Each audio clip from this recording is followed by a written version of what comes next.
السلام عليكم، مرحبا بكم معايا في فيديو جديد. اليوم غادي نشارك معكم مجموعة من انواع عسل الحر او العسل النحل على حسب الدولة اللي نتوما فيها. كيفاش كتنطقوه. المهم هنايا في هذا الفيديو غادي نتعرفوا على فوائد العسل، الانواع ديالو. كل نوع بطبيعة الحال عندهم واحد الخاصيات مشتركين بعضياتهم، ولكن كل نوع عنده خاصية خاصة به. بطبيعة الحال غادي نشارك معكم هاد الفائدة، وفي نفس الوقت غنشارك معكم وصفات اللي يمكن لكم تستعملوها من عسل النحل وطريقه ديال الاستعمال. بطبيعه الحال الا عجبكم الفيديو ما تنساوش اللايك والاشتراك في القناه. هادشي كيحفزنا وكيدعم القناه وكيحفزنا اننا نديرو فيديوهات جديده وكنشاركوا تجربتنا معكم، وحتى نتوما علاش لا تتشاركوا معنا الاراء ديالكم في لي كومونتير. هادشي كيفرح صراحه. وفي نفس الوقت داك اللايك اللي كنت كيجيك بسيط، ولا هو صراحه بسيط، شي حاجه اللي بسيطه، وداك الابوني. ولكن حنا كيفرق معنا كتير لانه كيوصل الفيديو لعدد كتير من الناس. داكشي علاش ما تبخلوش علينا باللايك والاشتراك. غادي نتعرفوا على الانواع ديال العسل اللي توفرت عندي. عندي حبه ديال السوداء، عسل الحبات السوداء، عسل الدغموس، عسل الكاليبتوس. هنايا عندي عسل ديال الزعتر، عسل ديال الليمون حيت مستعمله راه حيت ليه التيكيته ديالو. هنا عسل ديال الخروب، والعسل العادي اللي كنلقاو في الاسواق التجاريه الكبرى. غادي نتعرفوا على خصائص كل عسل بطبيعه الحال وفوائده. وفي نفس الوقت عندي صراحه كانوا عندي انواع اخرى، ولكن هنايا دابا ما بقاوش ليا. الا كنتو باغيين انواع اخرى خليو في كومونتير ان شاء الله، وانا نشارك معكم التجربه ديالي او لا الفوائد ديالو. قبل ما غادي ندوزو نهضروا على العسل ديال الحبه السوداء، غنتعرفوا على العسل اون جينيرال. يعني العسل اون جينيرال شنو الفوائد الصحيه ديالو. العسل فيه مضادات الاكسده، فيه مضادات البكتيريا. العسل مفيد لتهدئه الحلق، تخفيف السعال، الجهاز المناعه. فيه فوائد طبيه في مجالات كثيره، في تحسين الهضم وصحه الجلد. يعني حنا كنعرفوا ان العسل فيه مجموعه من الفيتامينات: فيتامين سي، فيتامين بي كومبلكس اللي فيه بي 1 بي 2 بي 3 بي 6. يعني وهاد المصادر اللي هي كتعطي هي طبيعيه بطبيعه الحال، وكتكون فيه سكريات اللي هي طبيعيه وكربوهيدرات اللي هي طبيعيه. يعني وفيه كميه من المعادن اللي هو الحديد والزنك مشات لي الكلمه. المهم ما علينا. اولا غادي ندوزو للعسل ديال الحبه السوداء. العسل ديال الحبه السوداء غنتعرفوا بعدا على حبه البركه ولا حبه السوداء اولا بذور سمات نيكيلا اللي هي كيتعرف بالفرنسي. مهم هاد الحبه السوداء كنستخدموها بزاف في الطهي، وكنستخدموها في الطب الشعبي ولا الطب التقليدي.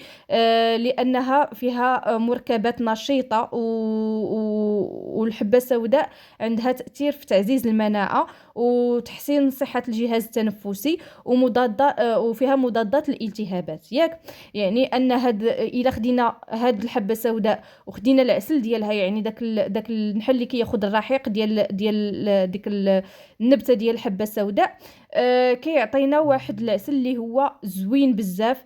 الفوائد ديالو: كيعزز المناعة، حيت كيحتوي على مواد اللي كتطلع المناعه ديال الجسم. فيه مواد فيها مضادات الالتهاب. يعني داك العسل كيحتوي على مركبات اللي عندها تاثيرات على في مضادات الالتهابات. كيدعم صحه الجهاز التنفسي بطبيعه الحال. الناس اللي عندهم مشكل في الجهاز التنفسي او لا عندهم مشكل في التنفس يستعملوا العسل ديال الحبة السوداء. فيه مضادات للبكتيريا والفطريات، يعني انه يعالج الفطريات والبكتيريات حتى اللي كاينين في الفم. يعني الناس اللي كيعانيوا من ليغبيس لافيال يعني ديال الفم يديروا العسل ديال الحبة السوداء. هنايا غادي نعطيكم وصفات بحبة البركة او الحبة السوداء.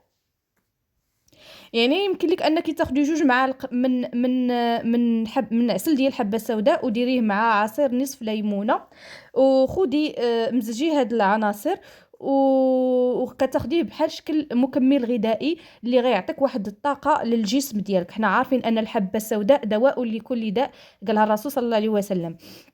يعني انها عندها واحد الفوائد كبيره للجسم ديالنا.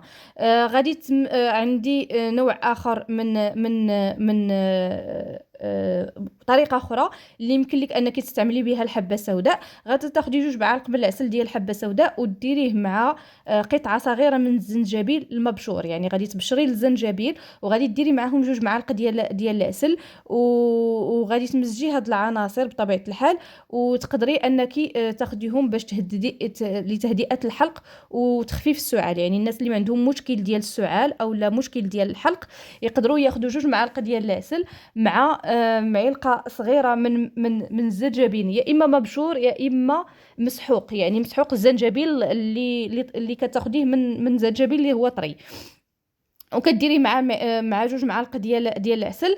كتقدري تدفيهم شويه وتغرغري بهم، يعني كيهدي داك الالتهابات ديال الحلق وفي نفس الوقت والحنجره. يعني اللي عنده مشكل ديال التهاب الحلق والحنجره لا غينوفارانجيت، يعني يمكن له يستعمل هذه الطريقه الطبيعيه واللي سهله.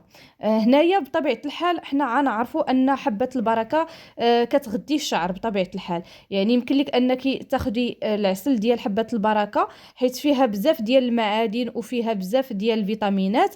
حنا عارفينها انها كتليق للشعر، يعني كتقوي الشعر، كتقوي فروه ديال الشعر. يعني يمكن لك تاخدي شويه ديال العسل ديال العسل ديال حبه البركه وديريه للشعر ديالك، تشققي به الشعر ديالك ومن بعد تغسلي الشعر ديالك عادي. راه كتعطيه واحد القوه وواحد اللمعان. هاد العسل ديال حبه البركه يعني صراحه زوين بزاف، ويمكن لك انك تديريه كقناع، يعني لا للشعر ديالك ولا للوجه ديالك، يعني على حساب انتيا اشنو بغيتي انه ترطبي به الوجه ديالك كديري العسل ديال حبه البركه مع زيت الزيتون اولا زيت اللوز وديريه للوجه ديالك كقناع وغسليه. من بعد راه غادي تمتعي بواحد البشره اللي هي نقيه وفي نفس الوقت براقه تبارك الله. هنا كيف ما شفتوا معايا عطيتكم 2 وصفات اللي يمكن لك انك تشربيها وتمتعي بحبه البركه والفوائد ديالها، وعطيتكم 2 وصفات للوجه وللشعر اللي يمكن لك انك يعني احنا كنبغيو نزينوا داخليا وخارجيا. يمكن لك انك تستعمليها وتمتعي بالعسل ديال البركه وفي الفوائد ديالو. دابا غادي ندوزو العسل ديال الدغموس، غنتعرفوا على الفوائد ديالو، وبطبيعه الحال غنعطيكم وصفات اولا طرق اللي يمكن لك تستعملي بها عسل الدغموس. بالنسبه للعسل ديال الدغموس هو كيجي من واحد النبته اللي هي شوكيه صحراويه، يعني اغلبيه كتكون في حوض الابيض المتوسط، يعني في جنوب افريقيا وجنوب المغرب العربي.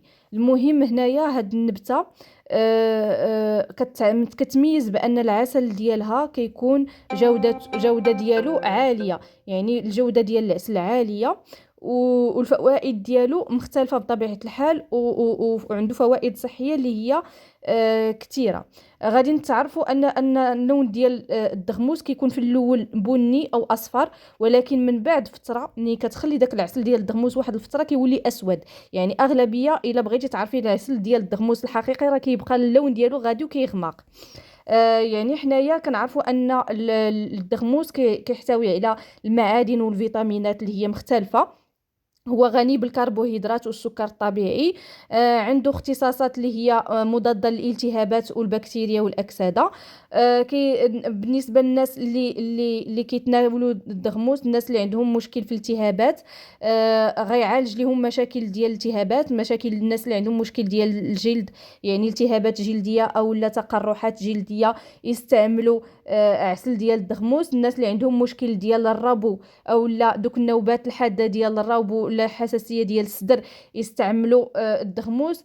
اللي عنده مشكل ديال الانفلونزا او لا الكحه او لا الرشح المهم يستعمل الدغموس، يعني كيقوي جهاز المناعه. الناس اللي عندهم مشكل ديال السرطانات راه يستعملوا الدغموس، عنده واحد الدور هائل لانه كيرفع نسبه المناعه في الجسم. كيعالج التهاب المفاصل، كيساعد في عمليه الامتصاص خصوصا في الهضم. يعني الدغموس عنده منافع بزاف بزاف بزاف. واغلبيه هاد العسل ديال الدغموس كيكون شويه مجهد، يعني من الاحسن ما تعطيهش الاطفال اللي كيكون العمر ديالهم صغير. يعني كنحاولوا مثلا من 15 16 عام الفوق يمكن لك انكم تعطيه بواحد الكميات اللي قليله. اما الناس اللي كبار راه يمكن لهم انهم يتناولوه ولكن بطبيعة الحال مع إنه يردوا البال، خصوصا أنه كاينين الناس اللي عندهم مشكل ديال الحساسيات. المهم بالنسبة لأنه الدغموس، الناس اللي عندهم مشكل ديال العسر الهضم والالتهابات كيف ما قلت لكم ديال الأمعاء، اللي عندهم مشكل ديال الإمساك، اللي عندهم مشكل ديال اللثة والأسنان، حتى هما يستعملوا الدغموس. الوقاية من السرطان، راه الدغموس واحد العلاج، واحد العسل اللي هو عنده منافع كبيرة. وصراحة بزاف د الناس مؤخرا ولاو كيستعملوه. الوصفات اللي يمكن لينا اننا نستعملوهم باسل ديال الدغموس، كيف ما قلت لكم كاينين وصفات اولا طرق للاستعمال، لان ما يمكنش نديروا فيه ما كنستعملوش بزاف عسل الدغموس في الوصفات الطبيعيه، يعني الواجه الشعر وداك الشيء. كاين اللي كيبغي يستعملوه، ولكن انا كنفضل انهم ياخذوه عن طريق الفم. لان يمكن لك انك تديريه مثلا مع الماء الساخن الصباح وتاخديه. يعني الناس اللي ما يقدروش ياخذوا ديك معلقه صغيره الا جاهم مجهد عليهم، كتقدري انك تخفيه بالماء الساخن. يعني تاخدي ملعقه ديال عسل الدغموس وديريها في واحد الكوب ديال الماء الساخن، تقدري تضيفي عليها شويه ديال الزنجبيل مبشور او لا ولا البودغ، يعني مسحوق الزنجبيل، غادي يعطيه واحد المفعول اكثر، خصوصا الناس اللي عندهم مشكل ديال التهابات ديال الحلق والحنجره. بالنسبه يمكن لك انك تاخدي ملعقه صغيره من الدغموس قبل ما تنعسي.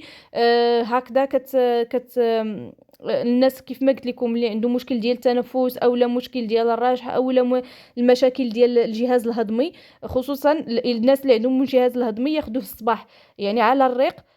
الا ما قدرتيش تاخديه هكاك مباشره معلقه صغيره، تقدري تخفيها في الماء كيف ما قلت لكم الساخن، تخليه يدفى وشربيه. اما الناس اللي عندهم مشاكل ديال الرشح او الربو او شي حاجه، يمكن لكم كيف نفس الطريقه غير انما كتاخذوه قبل من النوم، يعني قبل ما تنعسوا خذوه ديك المعلقه صغيره مباشره، او لا يمكن لكم تديروه في مع شاي او لا من شي اعشاب او لا الماء الدافئ بوحديتو، ديروه في واحد الكويس ديال الماء دافي وشربوه قبل ما تنعسوا. يعني وما تاخذوش من موراه شي حاجه، يعني ما تاكلوش من موراه، يعني مباشره قبل ما تنعسوا. هكذا راه غادي تنعسوا مرتاحين، وفي نفس الوقت غادي يزيل لكم كاع الالتهابات ديال الجهاز التنفسي.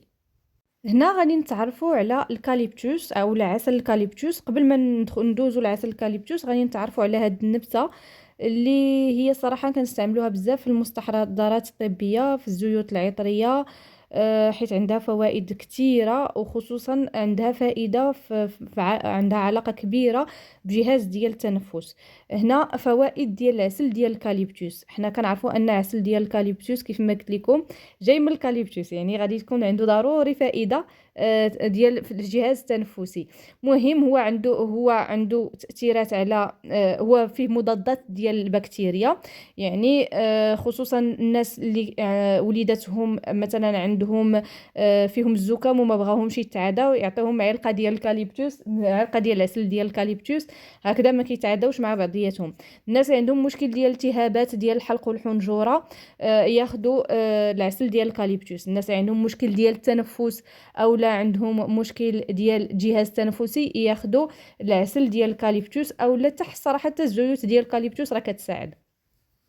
الكاليبتوس هو مهدئ للاعصاب في نفس الوقت والتوتر. يعني الناس اللي عندهم مشكل في النوم، يعني عندهم القلق او التوتر او لا عندهم الارق، يستعملوا العسل ديال الكاليبتوس. راه واغلبيه راه كنستعملوه زعما داخل في المنتجات.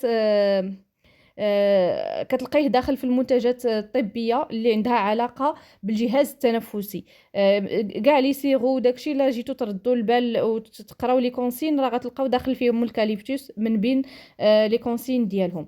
غادي ناخذوا كيفاش تستعملوا هذا الشاي عفوا الكاليبتوس. يمكن لكم تحضروا منه شاي، حيت بغيت نقول لكم شاي يعني جاتني هي الاولى. يعني يمكن لكم انكم تحضروا شاي ديال الكاليبتوس، غتاخذوا غير الماء الساخن وغادي تضيفوا ليه معلقه ديال هذا العسل ديال الكاليبتوس وتشربوه. يعني خصوصا اذا كان عندكم مشكل ديال التنفس او لا مشكل في الجهاز ديال الجهاز التنفسي، حاس على التهابات ديال حلق الحنجره. الناس راه كاينين الناس اللي عندهم حتى السل، راه كينصحوهم بهذا النوع ديال هاد العشبه. وفي نفس الوقت راه نتوما الا رديتوا البال الناس اللي عندهم سل راه كيقولوا سيروا للطبيعه وسيروا للبلاصه اللي فيها الاشجار ديال الكاليبتوس. يعني هذا الكاليبتوس عنده دور مهم في الجهاز التنفسي وفي الالتهابات، علاج الالتهابات. والناس اللي عند الوليدات اللي كيكونوا عندهم حتى الحلاقم، يعني الناس الوليدات اللي عندهم الحلاقم ديروا لهم العسل ديال الكاليبتوس راه كيخففوا. كيفاش غادي نديروا العسل ديال الكاليبتوس؟ غادي تاخذوا ملعقه من العسل ديال الكاليبتوس، وغادي ديروهم في الماء، غادي ديروها يا اما في الماء الدافئ، وغادي تزيدوا عليها عصره ديال الليمون، عصير الليمون او لا الحامض، عصره واحد القطيره، وديروا فيها واحد الا عندكم حتى العسل ديال اللوز ضيفوه ليها وعطيوه لوليداتكم. في الاول كيغرغروا به ويمكن يشربوه، يعني ما يخافوا منه حتى حاجه. ومن بيد فوائد الكاليبتوس انه كيعالج البكتيريا المعويه، الفطريات، ديدان البطن. عنده علاقه بانه كيخفض نسبه الكوليسترول في الدم، يعني كيحمي من الامراض ديال القلب والجلطات. حاجه واحده اخرى، كينقي الدم من الجراثيم السموم عفوا. وكيقوي جهاز المناعه، يعني باش كتقاوم الامراض بطبيعه الحال. عنده وانه مطهر طبيعي للمسالك البوليه، يعني كيعالج حتى المشاكل ديال البروستات والمشاكل البوليه والالتهابات. يعني كاينين طرق كثيره باش انكم تستعملوا هاد الكاليبتوس. كيهدئ الناس اللي عندهم مشكل ديال الضعف، ديال الارهاق، التعب، هذا ياخذوا الكاليبتوس. وفي نفس الوقت الناس اللي قلت لي كيف ما قلت لكم عندهم مشكل ديال الارق ياخذوا الكاليبتوس. كيفاش راه كاينين قلت لكم جوج طرق، يا اما كتاخذوه الصباح بكري هكذا غتقويو جهاز المناعه، او لا قبل النوم. والطرق راه هما كلهم بحال راه نفس الطرق اللي كتاخذوا بها العسل، يعني طرق بسيطه اللي سهله. كيف ما شفتوا راه الكاليبتوس والدغموس او لا وحتى الزعتر راه غادي نشوفوا معكم راه كتستعملوهم غير بهاد الطرق. بالنسبه للحبه السوداء يمكن لك انك تستعمليها حتى الوجه والشعر. وغادي نشوف معكم بطبيعه الحال حتى ديال العسل ديال الزعتر اللي غنتعرفوا على فوائد ديالو بعد قليل. غنتعرفوا على الزعتر اللي هو نوع من الاعشاب العطريه اللي اغلبيه كنستعملوها في الطهي. كنستعملوها كنديروا بها حتى الشاي، وكنديروها في العلاجات الشعبيه بطبيعه الحال، وكنعرفوا انه مضاد للبكتيريا. وفي نفس الوقت عنده علاقه بالجهاز الهضمي، يعني انه كيحسن عمليه الهضم. كيف ما شفتوا قبل، يعني لا الدغموس ولا الكاليبتوس عندهم علاقه بالجهاز التنفسي، وحتى الحبه السوداء، يعني هادو الثلاثه الاولانيين عندهم علاقه بالجهاز التنفسي. الزعتر لا، عنده بحال الدغموس زايده عليه واحد الميزه اللي هو تا هو عنده علاقه بالجهاز الهضمي. عندنا ان الزعتر عنده علاقه مباشره بالجهاز الهضمي، يعني الناس اللي عندهم مشاكل في الجهاز الهضمي يستعملوا الزعتر. علاش؟ حيت عنده مضادات البكتيريا، عنده كيعالج الالتهابات. عنده حتى هو واحد الدور في علاج المشاكل التنفسيه، ولكن بطريقه بسيطه، ماشي بطريقه مباشره. عنده دور مهم في تحسين عمليه الهضم، يعني دور مهم في تحسين عمليه الهضم. يعني الا جينا نقارنوه مع الانواع الاخرى ديال العسل، الا كنتو بغيتو عندكم مشاكل في الجهاز الهضمي غادي تاخذوا الدغموس، غادي تاخذوا الزعتر. الا عندكم مشاكل في الجهاز التنفسي غادي تاخذوا الكاليبتوس، وغادي تاخذوا النوع الاخر اللي عطيتكم الحبه السوداء. المهم كيف ما غنعرفوا ان عسل ديال الزعتر كيحفز جهاز المناعه، يعني بواحد الطريقه اللي هي زوينه، كينقي الجسم من السموم الضاره كالبكتيريات والجراثيم بطبيعه الحال. كيعالج مشكل ديال الاسهال، الامساك، الغازات، يعني كيف ما قلت لكم عنده علاقه مع الجهاز الهضمي. الناس اللي عندهم مشكل ديال داك المغص بزاف، يعني كيكونوا عندهم الوجيعات ديما، لا الوجيعات ديال لي غيغل ولا الموجعات في المصيرانات ديالهم، خصوصا حتى الدراري الصغار، يعني ابتداء من 15 عام، 5 سنين، تقدروا حتى 6 سنين 7 سنين. المهم غير بطبيعه الحال الرضع ما كنعطيوهمش ليهم. الناس اللي عندهم مشكل ديال الربو والالتهابات الشعب الهوائيه حتى هو ممكن انكم تاخذوا العسل ديال الزعتر. يعني الناس كيعزز الرغبه الجنسيه، يعني حتى هو من ادوار ديالو. يمكن لكم أنكم تزيدوا عليه، مثلًا غادي تاخدوا معلقة ديال الزعتر، ديال العسل ديال الزعتر، غادي ديروه مع القرفة المطحونة، وغادي ديروه مع شوية ديال الماء الساخن وتشربوه. راه زوين بزاف للجسم. غير إنما كيف ما كنعرفوا أن عسل الزعتر شوية غالي، يعني تقريبا كيكون ما بين 300 350 درهم تقريبا الكيلو ديال العسل. بحالو بحال تقريبا الدغموس في الثمن. بالنسبه للكاليبتوس شويه ناقص عليهم، تيكون تقريبا ديك 150 درهم حتى ل 180 درهم. كنت صراحه كنت خاصني نقول لكم هادشي من الاول. المهم تقريبا العسل ديال الليمون كيكون ناقص عليهم في الثمن، كيكون تقريبا واحد 80 درهم العسل ديال الليمون. هنايا دابا بطبيعه الحال غادي نهضروا على فوائد عسل ديال الليمون. بطبيعه الحال العسل ديال الليمون راه اغلبيه كنستعملوه في الاكل ديالنا، يعني كان ما تقدري ديريه في جميع الوصفات. يعني العسل ديال الليمون كديروه في جميع الوصفات، لا للشعر لا للوجه. كناخذوا تقدروا انكم تاكلوا، خصوصا انه شويه رخيص على العسل الاخر. يعني يمكن لكم أنكم تستعملوه بطريقة يومية، ما فيه حتى ضرر. بطبيعة الحال ما غاديش ندخلوه في الوصفات الطبية أكثر ما أنه غادي يدخل في الوصفات اللي هي ديال العلاج ديال المشاكل ديال الوجه، يعني تشقق البشرة أو لا هذا مشاكل ديال التساقط ديال الشعر أو لا شحوبة ديال الشعر. يعني أغلبية العسل ديال الليمون كيدخل في الوصفات الطبيعية، وفي نفس الوقت كتاكلوه. يعني بغيتو تاخدوا نوعية جيدة من العسل، من غير داك العسل ديال السكر اللي كنلقاوه في اللي يمكن لك انك تصايبيه غير في المنزل ديالك. كتستعملي عسل ديال الليمون.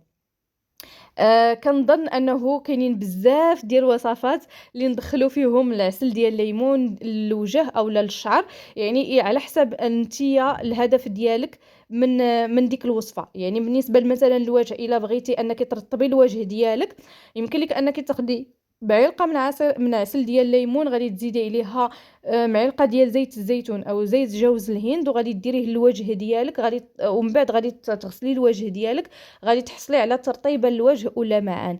الا عندك مشكل ديال آه، التصبغات او لا ديال الكلف، يمكن لك انك تزيدي عليهم زبادي او لا ياغورت، كتزيديه على زيت جوز الهند او لا زيت الزيتون مع العسل ديال الليمون. يمكن لك مثلا هنايا غادي ناخذ حتى حيت العسل الليمون قلت لكم راه كديروا به بزاف ديال الوصفات. غادي ناخذ معكم بطبيعه الحال العسل ديال الخروب. هنايا العسل ديال الخروب راه فيه فوائد كبيره بزاف. غادي نتعرفوا اولا على شنو هو الخروب، شنو الفوائد ديالو، لاش كيليق. اغلبيه كنستخدموا الخروب كمصدر للطاقه. يعني مصدر للطاقه هو واحد المسحوق اللي كناخذوه من الخروب، كندخلوه في المأكولات ديالنا، كندخلوه في الحلويات ديالنا. كيتدخل حتى في صناعه المواد الطبيه او لا خصوصا في الطب الشعبي. العسل ديالو يعني كنخرجوه من شجرة ديال الخروب، يعني كيكون داك النحل خدا من أشجار ديال الخروب. يعني وهاد الخروب غني بالعناصر الغذائية، يعني فيه مجموعة من الفيتامينات والمعادن، فيه مضادات الأكسدة حتى هو. عنده دور كبير في تهدئة مشاكل ديال الحنجرة والمشكلة مشاكل ديال الجهاز التنفسي ومشاكل ديال السعال. كيخفض نسبة الجليكوز في الدم. يعني أن عسل ديال الخروب، الناس اللي عندهم مشاكل في مستويات السكريات في الدم طالعة أو مخربقة، يستعملوا عسل ديال الخروب، لأنه كيريقلي داك المشكل ديال السكر مرة طالع مرة هابط. غير انما بطبيعه الحال راه الخروب الا بغيتو تستعملوا العشبه شكل، ولا غتستعملوا العسل شكل اخر، خصوصا الناس اللي عندهم مشكل ديال السكري. يعني ديما كتستخدموا العسل بحذر. يعني ما يمكنش غادي تقول لي فيك السكري وغتبقى عاطيها للعسولات كل نهار. يعني الا بغيتي تستخدم العشبه احسن. الا بغيتي تستخدم، الا كنتي ما عندك حتى مشكل مع السكري، يمكن لك انك تستخدم ملعقه صغيره من الخروب يوميا. راه عندها واحد الدور كبير في خفض نسبة الجليكوز في الدم. فيها مضادات الأكسدة كيف ما قلت لكم، فيها فيتامينات ومعادن اللي غادي تفيد الجسم ديالك. بالنسبة للخروب هو مضاد مفيد للمعدة، يعني التهابات المعدة، كيطرد الغازات من البطن، كيعالج فرط الحموضة. الناس اللي عندهم مشكل ديال الحموضة في الكرش ديالهم ياخدوا الخروب. الناس اللي عندهم مشكل ديال الذاكرة والتركيز أو لا مشكل ديال النشاط، يعني ديما فيهم الخمول، ياخدوا الخروب. بالنسبة للخروب الثمن ديالو تقريبا كيدير ديك 120 درهم. 120 درهم الثمن ديالو، يعني شوية كيكون ما غاليش. 120 150 درهم ماكسيموم الا كانت نوعيه جيده. يعني ان الخروب جمع بين جوج حويجات، جامع بين ما بين انه كيعالج المعده والتهابات المعده، وفي نفس الوقت كيعالج حتى المشاكل ديال التنفس. يعني هاد هو بحالو بحال الدغموس. يعني احنا عارفين ان الدغموس كيجمع بيناتهم بجوج، بحالو بحال الدغموس، بحالو بحال الحبه عسل ديال الحبه السوداء. هنايا بطبيعه الحال غادي ناخذ معكم العسل العادي اللي كنلقاو في الاسواق. يقدر يكون عسل ديال النحل، ولا يقدر يكون عسل غير ديال الزهور. بالنسبه للعسل العادي اللي كنلقاو كيقولوا لك غير عسل ديال النحل، يعني كتلقاي مكتوب عليه عسل ديال النحل. ممكن انه يكون هاد العسل كيجمعوه من النحل، ياك دوك النحل اللي كيكونوا دايرينه في واحد البليصات، يعني كيربيوه وكيصنعوه داخل خلايا، يعني كيكون واحد الخلايا وكيجمعوا داك النحل وكيديروا فيه نكهات. يعني كيكون فيه نكهات مختلفة، ويقدر يكون المصدر ديالو من السكريات العادية، يعني غير من السكريات العادية، وحنا كيسميوه عسل النحل. يعني وبطبيعة الحال تا هو راه غتلقاي فيه مضادات الأكسدة، غتلقايه تا هو دايرين فيه من بين مميزاته انه مضاد للبكتيريات والالتهابات، انه كيعطي الطاقه، انه كيدعم جهاز المناعه. هادشي كنلقاوه، يعني كنبغيو نمشيو نشريو العسل كنلقاو فيه غير عسل النحل، ما محددينش ليك نوعيه ديال العسل. اش من نوع ديال العسل. بطبيعه هاد العسل كتكون شويه الجوده ديالو ناقصه عاديه، يمكن لك انك تعطيه حتى الاطفال ديالك. بطبيعه الحال الرضع راه ما كنعطيوش لهم نهائيا حتى كيفوتوا على الاقل ديك شهرين الاولى، يعني على حسب الاعمار ديالهم. بطبيعة الحال هاد النوع ديال العسل راه خاصكم تردوا البال لداكشي اللي مكتوب تمايا. يعني تقدري ما تقدريش تستعمليه في الوصفات، حيت كاين النوع اللي كيكون مستعمل من السكر، والا استعملتيه للوجه ديالك او لا يقدر يدير لك حساسية. يعني هاد النوع من العسل ضروري انكم كتردوا البال الطريقة ديال الاستخدام ديالو. يعني ديما اننا كنشوفوا نوعية العسل اللي كنشريو على حسب الظروف اللي هو كان فيها. وضروري اننا منين نبغيو نشريو العسل خاصنا نشريوه من مصادر اللي هي موثوقة. وإلا بغينا نديرو به الوصفات خاصنا نكونوا متأكدين ان ديك الوصفة غادي تلائم الوجه ديالنا او البشرة ديالنا او لا حتى الجسم ديالنا، باش هكذا ما كنتعرضوش لمشاكل صحية اللي يمكن لانها بدل ما غادي تعالجنا تقدر ترجع علينا بالسلب ويولي اضرار على الجسم ديالنا. يعني بطبيعه الحال اي عشبه او اي حاجه بغينا ندخلوها خصوصا عن طريق الفم، يعني ضروري ناخدو كاليتي اللي هي مزيانه.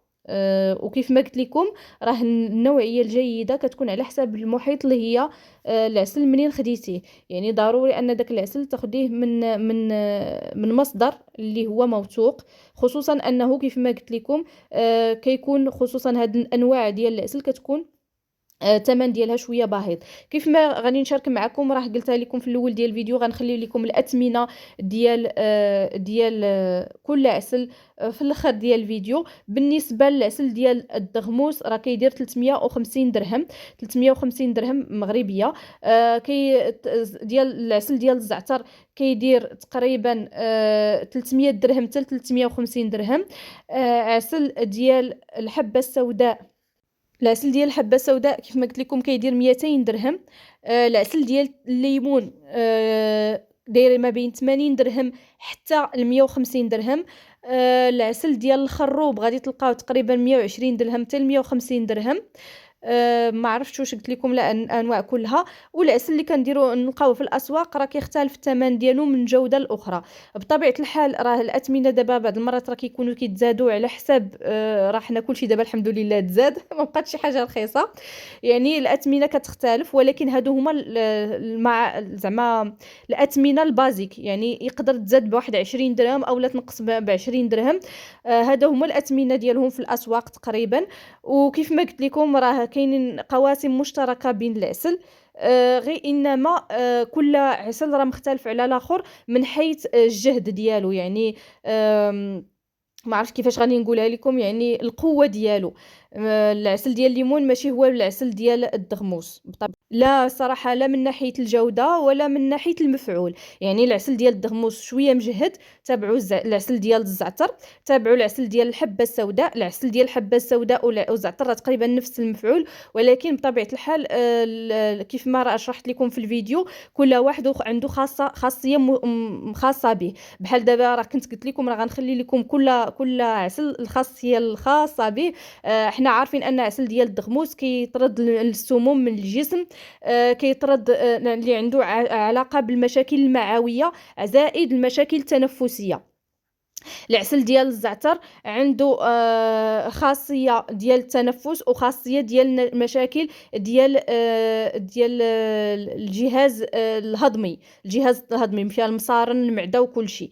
إلا جينا نشوفوا العسل ديال الحبة السوداء راه كيجمع بيناتهم بجوج، الجهاز التنفسي والجهاز المعوي، بحال الخروب، يعني حتى الخروب عنده نفس الخصائص، غير انما الخروب خفيف على ديال الحبه السوداء. يعني الناس اللي عندهم مشاكل غير خفيفه يقدروا يستعملوا العسل ديال الخروب، بينما الناس اللي عندهم مشاكل اللي هي شويه كثيره يستعملوا العسل ديال الحبه السوداء.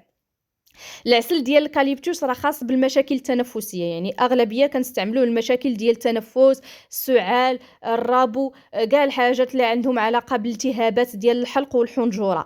العسل ديال الليمون بطبيعه الحال راه كتستعملوه في جميع الوصفات، لا التجميليه ولا الطبيه، وكيليق حتى الاكل، يعني يمكن لك تستعمليه يوميا ما غتخافي منه حتى حاجه. بطبيعه الحال الناس اللي عندهم السكري راه غادي ياخذوه بطريقه يعني ما يحاولوش انه يكثروا منه.